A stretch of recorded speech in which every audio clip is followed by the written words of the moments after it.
ओम शांति। कार्मिक अकाउंट से रिलेटेड कईयों के कुछ प्रश्न थे, तो वो आज हम लेते हैं। तो सबसे पहला प्रश्न था भाग्यश्री जी दीक्षित जी का प्रश्न था कि किसी ने हमारा कुछ संपत्ति कब्जा कर लिया, तो क्या हमने भी उनके पिछले जन्मों में संपत्ति को कब्जा कर लिया था। तो मेरा प्रश्न ये है कि क्या आपको पता है कि आपने पिछले जन्म में उनके संपत्ति को कब्जा किया था। नहीं है ना पता आपको, और हमें भी नहीं पता है। या मैं ये कहूँ कि अगर आपको पता लग गया है कि आपने उनकी संपत्ति को कब्जा किया था, तो इस जन्म में वो कब्जा कर रहा है, तो फिर हिसाब चुकतो, फिर और ही आप निश्चिंत हो जाइए। हो सकते हैं नहीं ना। आप ही कह रहे हैं कि कब्जा पिछले जन्म में अगर मैंने किया था, वो इस जन्म कर रहा है। हिसाब किताब चुकतो माने कि नहीं माने। क्यों नहीं मान सकते? क्योंकि हमें स्पष्ट पता नहीं है कि केवल हमने कुछ समय तंग किया था, कारण भले ही ये जमीन जायदाद का था या कब्जा किया था। तो कार्मिक अकाउंट का नॉलेज हमारे बुद्धि में हमें इसलिए रखना जरूरी है ताकि हम अपने मन को शांत रखें, धैर्य रख सकें, धीरज धर सकें और पॉजिटिव ही अपने आप को बना सकें। और इस बात को पॉजिटिव बना करके अपना जितना अधिक प्रयास, अपना तरफ से कोई कमी नहीं छोड़ना है अपने हिस्सा को लेने के लिए। लेकिन कार्मिक अकाउंट के अनुसार ना ही किसी प्रकार की बदले की भावना को लेकर या संकल्प, विकल्प, गुस्सा, टेंशन इत्यादि इन सभी को लेकर के हम लड़ाई झगड़ा की ओर आगे बढ़ते हैं। प्रयास कानूनी रूप में भी किया जा सकता है, तो वो जरूर करना चाहिए। और जैसे कहते हैं कि हाथी के दांत दिखाने के होते हैं, मारने और काटने के नहीं होते। और कभी कभी सांप केवल फुंकार मारता है, हर बार जो डसता है ये जरूरी नहीं है। तो वैसे आप भी हाथी के दांत दिखाने के जैसे, सांप जैसे फुंकार मारता है, वैसे डरा धमका के अपना हिस्सा वापस लेने की कोशिश कर सकते हैं। लेकिन यही ध्यान में रहे कि धैर्यता से, शांति से, और हमारे हर बात हमारे कंट्रोल में हो। और प्रयास लास्ट मार्जिन तक करना है। और जब पूरी तरह से प्रयास से निराश हो जाएं, हताश हो जाएं, तब ये बात सोच सकते हैं। लेकिन अभी मैं भी नहीं कह सकता और आपको भी ऐसा नहीं सोचना है। दूसरा प्रश्न है रश्मि जी का, यदि कोई हमें छल कपट कर रहा है, डरा रहा है, धमका रहा है अपने धन सत्ता के द्वारा, अपने जन सत्ता के द्वारा में, तो क्या मान लीजिए मैं आपके ऊपर एक सांप फेंकूंगा, तो निश्चित ही आप डर जाएंगे, राइट। लेकिन अगर आपको पता चलता है कि ये जो सांप फेंका हुआ है ये मखमली सांप है, बिल्कुल मुलायम है और ये नकली है, तो डर तो लगेगा आपको। लेकिन फिर आप कहेंगे कि फिर जब आपको ये सच्चाई पता चलेगा कि ये नकली सांप है, मखमली सांप है, तो फिर आपको डर नहीं लगेगा।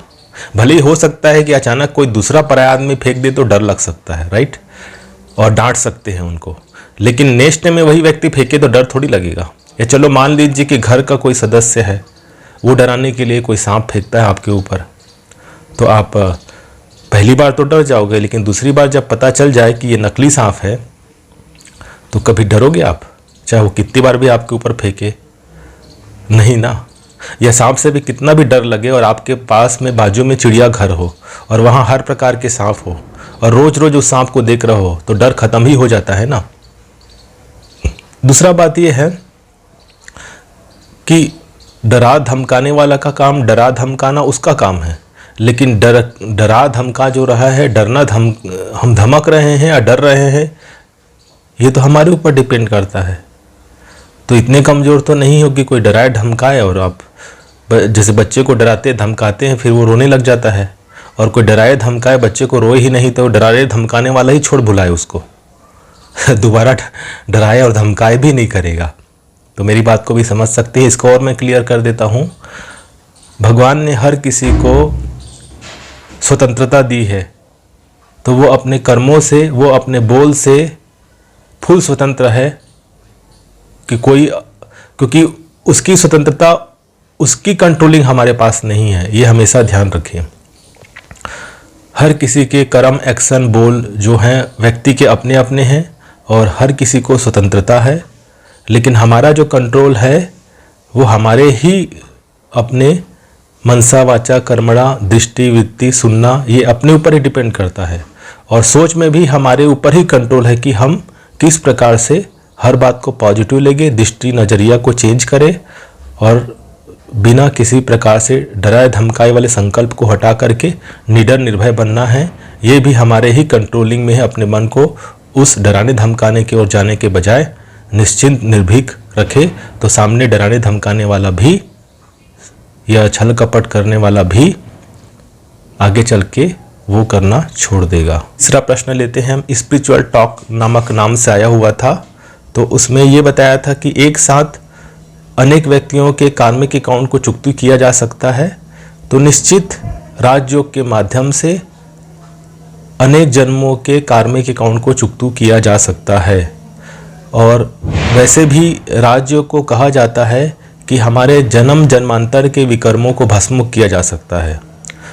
तो आप सोचिए कि पिछले कई जन्मों में कितने लोगों को हमने दुख दिया होगा और जिनको हम जानते भी नहीं, जो अननोन हैं, उनको भी हम राजयोग के माध्यम से चुकतू कर सकते हैं। और इस जन्म में भी अगर हम राजयोग का निरंतर प्रयास कर रहे हैं, बहुत ही अच्छा हमारा प्रयास चल रहा है, तो निश्चित ही चुकतू कर देंगे। और शास्त्रों में भी हमने कहानी पढ़ी हुई है कि वाल्मीकि जी जो कितने डाकू थे और फिर उन्होंने जब प्रभु की शरण लिया तो वो एक महात्मा संत बन गए। और भी कई ऐसे उदाहरण हैं। आज वर्तमान समय में भी हमारे ब्रह्मा कुमारी में भी एक पंचम सिंह डाकू करके हैं, तो वो भी इस ज्ञान मार्ग में चले हैं और अपने आप को परिवर्तन कर लिए हैं। तो ऐसे बहुत से एग्जाम्पल हैं। तो इससे पता चलता है कि ज़रूर अगर हमारी विधि परमात्मा से राजयोग के माध्यम से कनेक्शन अच्छा है और हम उसका नित्य डेली प्रयास करते हैं, तो निश्चित ही हम अपने जन्म जन्मांतर के या एक साथ अनेक जन्मों के कार्मिक अकाउंट को चुकतू कर सकते हैं। चौथा प्रश्न है, ये प्रियंका जी ने कहा है कि कब तक बर्दाश्त करें, 25 साल हो गए। आखिर बर्दाश्त करने की भी एक लिमिट होती है। और ये भी कहा है कि इसके कारण रात को नींद भी नहीं आती, टेंशन भी होता है, ये भी कह सकते हैं। या ये एक प्रकार का ये भी कह सकते हैं कि ये डिप्रेशन की निशानी है, जो नींद नहीं आ रही है।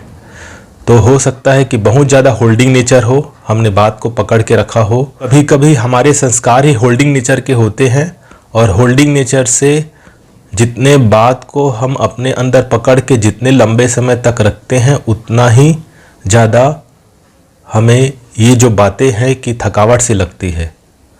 जो घटना घट रही है या जो कोई आत्मा से हम अनकंट्रोल हो रहे हैं, परेशान हो रहे हैं, दुखी हो रहे हैं, उसकी विशेषता को देखें, उसके प्रति गुड विशेष दें। क्योंकि हम लगातार उनके समीप होंगे, संपर्क में होंगे, वो लगातार कर भी रहा है। ये बात तो ठीक है कि कार्मिक अकाउंट के तहत हर कार्मिक अकाउंट भी इंटरेस्ट के साथ ही चुकतू होता है, लेकिन क्या हम चुकतू करने की विधि को स्पीड करने के लिए राजयोग का अभ्यास निरंतर कर रहे हैं? उस आत्मा को सुबह शाम वाइब्रेशन दे रहे हैं?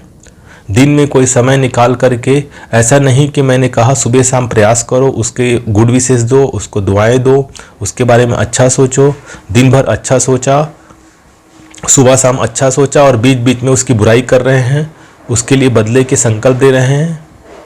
और सबसे बड़ी जो हमारी जो वीकनेस है, होल्डिंग नेचर। आप सभी जानते हैं कि कई कई व्यक्तियों में होल्डिंग नेचर होता है, दुनिया में भी, और कई कई लोगों के अंदर में होल्डिंग नेचर होने के कारण कई सालों तक किसी से बात नहीं करते, और जब भी उससे बात करते हैं तो बोलते हैं मुझे वो आपकी 10 साल पुरानी बात आज तक भूलती नहीं। और कई लोग ऐसे होते हैं कि किसी से पूछो कि आपके साथ हमने ये बातें की थी, आपको याद है, तो भूल जाते हैं। तो दुनिया कहाँ से कहाँ बदल रही है, लोग पुरानी बातों को भूल रहे हैं और जिन्होंने बोला है वो भी बदल रहे हैं। तो हम भी शुभ भावना शुभकामना रखें और नज़रिया को भी ठीक रखें। इसको एक और एग्जाम्पल से समझने की कोशिश करें कि किसी को कैंसर होता है, शुरुआत में होता है, प्रथम स्टेज होता है, दूसरी स्टेज में होता है। शुरू में तो घबराता है, लेकिन जब उसको पता चल ही जाता है कि कैंसर मुझे फाइनली हो चुका है, तो फिर वो डर घबराहट ख़त्म हो जाता, वो केवल ट्रीटमेंट के रास्ते पर चलते रहता है वो व्यक्ति। तो वैसे ही जब हमें पता चल ही गया है, हम समझ ही गए हैं कि वो व्यक्ति हमें तंग करेगा, परेशान करेगा, तो डेमोस्ट्रेशन कीजिए डेली कि वो व्यक्ति मुझे तंग कर रहा है, परेशान कर रहा है, छल कपट कर रहा है और मैं निश्चिंत हूँ, मैं उपराम हूँ, मुझे उनकी बातों का कोई प्रभाव नहीं पड़ रहा है। और रात में नींद नहीं आती, इसके लिए आप एक कॉपी में 108 बार मैं महान आत्मा हूँ ये लिखने का अभ्यास कीजिए। 108 बार लिख सकते हैं, 216 लिख सकते हैं, या जितना भी आपको बढ़ाना चाहे बढ़ा सकते हैं। इससे आपके नींद में अच्छा मदद मिलेगा, आप रात को भी अच्छा सो सकते हैं। और ये डिप्रेशन के भी निशानी है, इसलिए आप थोड़ा डॉक्टर के भी, जो मेंटल डॉक्टर होते हैं, साइकोलॉजिस्ट होते हैं, उनसे थोड़ा आप राय सलाह ले सकते हैं। बाकी आप को थोड़ा अपने ऊपर ध्यान देना पड़ेगा और आप अपने आप को ज़रूर चेंज कर सकते हैं, हमारी यही शुभ भावना है। लक्ष्मी पंचाल जी और प्रियंका तलवर जी का प्रश्न लगभग मिलता जुलता है। इसको एक उदाहरण से मैं समझाना चाहूँगा कि कोरोना काल का जब समय था, तब आप जानते होंगे कि जिस व्यक्ति का इम्यूनिटी सिस्टम बहुत ज़्यादा था, उसको कोरोना के बीच में रहते हुए भी कोरोना का इफेक्ट उसको नहीं हुआ। इसलिए कहीं ना कहीं हमें अपने बर्दाश्त की शक्ति को, सहन शक्ति को बढ़ाने की आवश्यकता है। कहा भी जाता है कि दुख दर्द इस दुनिया में बढ़ गया है, कहते हैं लोग, लेकिन दुख दर्द इस दुनिया में बड़ा नहीं है, लेकिन व्यक्ति का सहन शक्ति, बर्दाश्त की शक्ति घट गई है। और ये भी एक आत्मा के वीकनेस की निशानी है। पुनः आप राजयोग का अभ्यास कंटिन्यूअस करें और अपने को इंटरनल स्ट्रांग बनाएं, तो आपके अंदर ये बर्दाश्त करने की शक्ति आ जाएगी। एक और भी प्रश्न था, किसी ने कहा था कि आपने तो हिसाब किताब चुकतू करने की विधि ही नहीं बताई, लेकिन मैंने कार्मिक अकाउंट के 4 पार्ट्स वीडियो बनाए हुए हैं, तो उसमें आप देख सकते हैं। अगर आपको इसमें विधि समझ में नहीं आई हो तो अन्य 4 पार्ट्स वीडियो में भी देख करके विधि को समझ सकते हैं। ओम शांति।